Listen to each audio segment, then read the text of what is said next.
Hi hello నమస్తే నేను మీ ఐశ్వర్య వెల్కమ్ టు ధాత్రి. ఈరోజు మనతో పాటు ఉన్నారు J Jeevan Kiran, assistant excise superintendent enforcement Rangareddy. Sir నమస్తే. Thank you. సో సార్, మీ ప్రీవియస్ కేసెస్లోని ఇప్పటి వరకు దొరికిన డ్రగ్ సప్లయర్స్ కానీ డ్రగ్ కన్జ్యూమర్స్ కానీ ఏ ఏజ్లో ఉన్నారు? టీనా, కిడ్సా లేదా యూతా? ఎక్కువగా మా టీనేజర్సే ఇందులో ఎక్కువగా ఇన్వాల్వ్ అయి ఉన్నారు.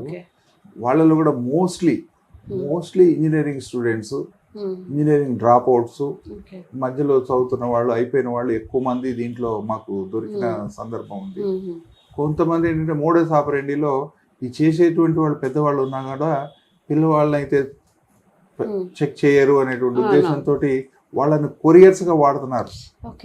ఇక్కడ నుంచి అక్కడ తీసుకురావడానికి మమ్మల్ని అయితే చిన్న చిన్నగా అంటే ఇంట్లో నుంచి సేల్ పాయింట్స్ దగ్గరికి అక్కడిక్కడికి తీసుకురావడానికి కిట్స్ని యూజ్ చేస్తున్నారు తప్పితే వాళ్ళు ప్రస్తుతానికైతే ఎక్కడ కూడా కిట్స్ ఈ గాంజా వీటిల్లో దొరకలేదు. ఎక్కువగా ఇంటర్మీడియట్ అయిపోయి ఇంజనీరింగ్ ఆ ఏజ్ నుంచి ఒక 25 to 30 ఏజ్ వరకు మాకు దొరుకుతున్నారు.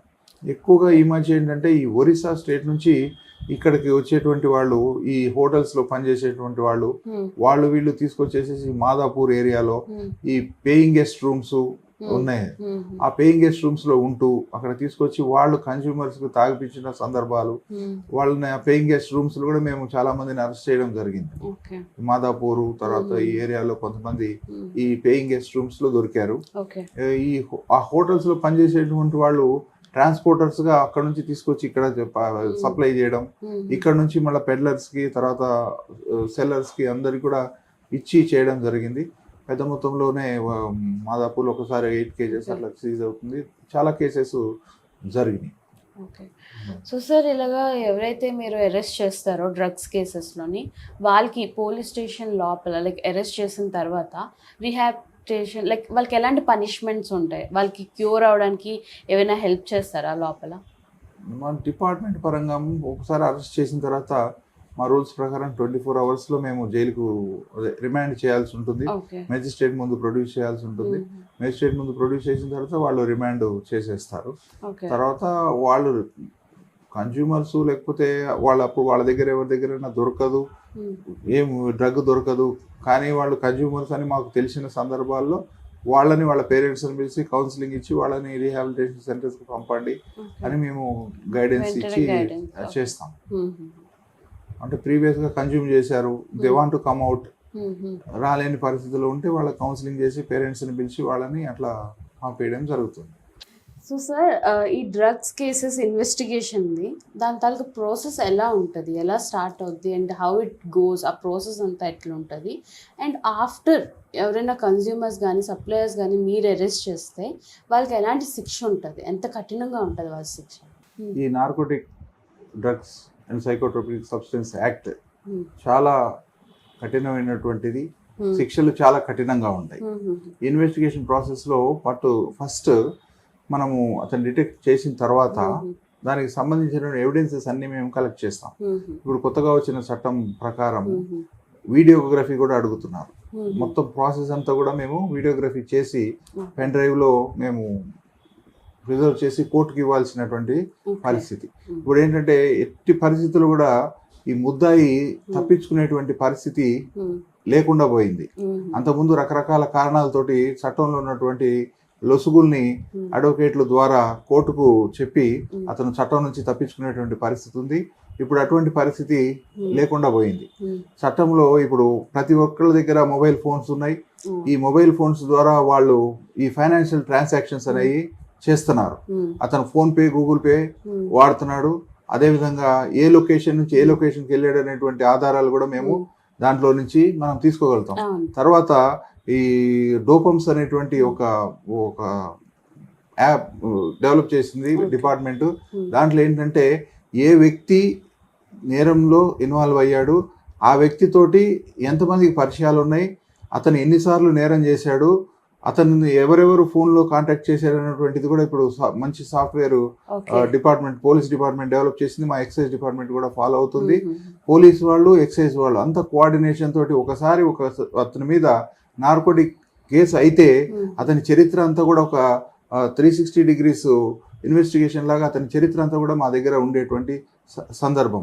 తర్వాత ఆ ఫోన్ నెంబర్ ద్వారా అతను వాడినటువంటి గూగుల్ పే, ఫోన్పే ద్వారా ఎవరెవరికి ఈ డబ్బులు ట్రాన్సాక్షన్ చేశాడు, ఎవరెవరి దగ్గర నుంచి ఈ డ్రగ్స్ లేకపోతే ఈ గంజాయిని తీసుకున్నాడు అనేటువంటిది కూడా ఆధారాలు మా దగ్గర రెడీమేడ్గా ఉండిపోతున్నాయి. ఆధారాలన్నీ పెట్టి ఇన్వెస్టిగేషన్లో మేము ఇంకా ఎవరు సప్లై చేశారు, ఎక్కడి నుంచి వచ్చింది అనేటువంటిది కూడా చాలా క్లియర్గా అంత ఇన్వెస్టిగేషన్ అయితేనే దాన్ని ఛార్జ్షీట్ చేయమని మాకు ఇప్పుడున్నటువంటి డైరెక్టర్ గారు శ్రీ కమలాసన్ రెడ్డి గారు ఆదేశాలతోటి ప్రతి ఒక్కళ్ళకి ఈ గైడెన్స్ ఇవ్వడం జరుగుతుంది.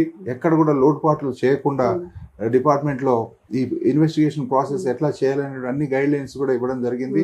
చక్కగా ప్రాసెస్ అంతా చేసుకుంటూ ఆ ఎవిడెన్సెస్ అన్ని కలెక్ట్ చేసిన తర్వాత ఇంకా దాంట్లో ఎవరు సప్లయర్స్ ఎవరైనా ఉంటే వాళ్ళని ఎక్కడ ఉన్నా కూడా మేము అరెస్ట్ చేసుకొని వస్తున్నాం. పర్సనల్గా నేను చేసిన కేసులో చూసినట్లయితే బాలానగర్లో ఒక వ్యక్తి, ఒక చిన్న కేసు ఎగ్జాంపుల్ చెప్తాను. ఒక వ్యక్తి ఒరిస్సా బార్డర్ నుంచి తీసుకొని వచ్చి హైదరాబాద్లో 323 కేజీల గంజాయిని ఒక ట్రాన్స్పోర్ట్ కంపెనీలో వేశాడు. ఆ ట్రాన్స్పోర్ట్ కంపెనీలో ఢిల్లీకి పార్సెల్ లాగా వేశాడు. అందులో తప్పు అడ్రస్ తోటి ఒక ఫోన్ నెంబర్ ఇచ్చి ఢిల్లీకి ట్రాన్స్పోర్ట్ చేయడం, అక్కడ నుంచి వాళ్ళ నేటివ్ ఆఫ్ జజ్జర్ అనమాట, జజ్జర్ ఆఫ్ హర్యానా స్టేట్, అక్కడికి ట్రాన్స్పోర్ట్ చేయాలని వాళ్ళు చూశారు. మాకు వచ్చిన సమాచారం మేరకు మేము ట్రాన్స్పోర్ట్ కంపెనీలో వాటిని సీజ్ చేయడం జరిగింది. తర్వాత ఎవరైతే ఆ ట్రాన్స్పోర్ట్లో వేశాడో అతను హీ వెంట్ టు జడ్జర్. అతనున్న ఫోన్ నెంబర్ల ఆధారంతో ఆ కేసులో I personally visited Delhi and Jhajjar. వెళ్ళి వాళ్ళిద్దరిని కూడా అరెస్ట్ చేసుకొని తీసుకురావడం జరిగింది. కోర్టు ఆదేశాలతోటి తీసుకొచ్చేసేసి అరెస్ట్ చేసి దాన్ని ఛార్జ్షీట్ చేయడం జరిగింది. అంటే ఒక కేసులో సోర్స్ దగ్గర నుంచి ఎక్కడి నుంచి అది వచ్చింది, ఎవరు తీసుకున్నారు, ఎవరెవరికి పంపించారు, అందరినీ కూడా మేము ఆ కేసులో ఇన్వాల్వ్ చేసి ఇన్వెస్టిగేషన్ చేసి ఉన్న ఆధారాలన్నీ చేసి కోర్టుకు ఛార్జ్షీట్ వేయడం జరుగుతుంది. ఈ శిక్షలు మాత్రం చాలా కఠినంగా ఉన్నాయి. దీంట్లో డ్రగ్స్లో 20 years వరకు కూడా శిక్ష పడేటువంటి ఆస్కారం ఉంది. మినిమం కొంత కమర్షియల్ క్వాంటిటీ అయితే 10 years వరకు శిక్ష పడుతుంది. 1 kg కన్నా ఎక్కువ గాంజా ఉన్నట్టయితే అది కమర్షియల్ క్వాంటిటీ కింద తీసుకుంటారు.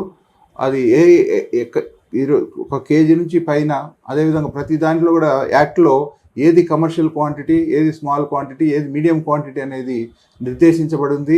వాళ్ళ దగ్గర దొరికినటువంటి క్వాంటిటీని బట్టి వాళ్ళకి శిక్ష చాలా కఠినంగా ఉంటుంది.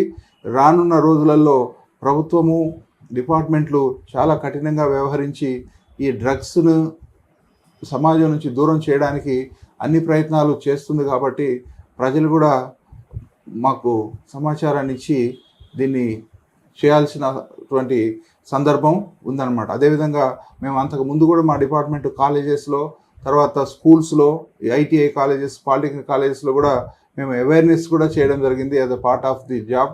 వాళ్ళల్లో ఈ తర్వాత ఈ కొన్ని ఫ్లెక్సీస్ ద్వారా, కొంత ఈ మన టోల్ ఫ్రీ నెంబర్ ద్వారా అందరిలో చైతన్యం తీసుకొచ్చే ప్రయత్నం చేస్తున్నాం. అదేవిధంగా ప్రజల నుంచి కూడా సహకారం ఉంటే మనం అందరం కలిసి డ్రగ్స్ని త్వరగా కంట్రోల్లోకి, డ్రగ్స్ స్ప్రెడ్ అవ్వడాన్ని మనం కంట్రోల్ చేసి సమాజాన్ని మంచిగా చేసుకోవడం మన బాధ్యత. లేకపోతే రానున్న తరాలు చాలా నష్టపోయేటువంటి సమస్య చాలా ప్రబలంగా మనకి కనిపిస్తుంది. ప్రభుత్వం చాలా మంచి చర్యలు తీసుకుంటుంది.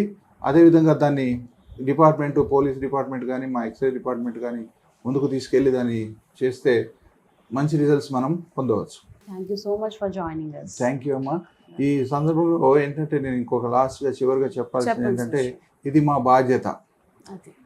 ప్రజల్లో చైతన్యాన్ని తీసుకురావడానికి మీ టీవీ మీడియా కూడా ఒక మాధ్యమంగా అనుకొని ప్రజల్లో చైతన్యం తీసుకురావడానికి మేము మా ప్రయత్నంలో భాగమే. మీరు మాకు ఈ అవకాశాన్ని ఇచ్చినందుకు మీకు కూడా కృతజ్ఞతలు. Thank you.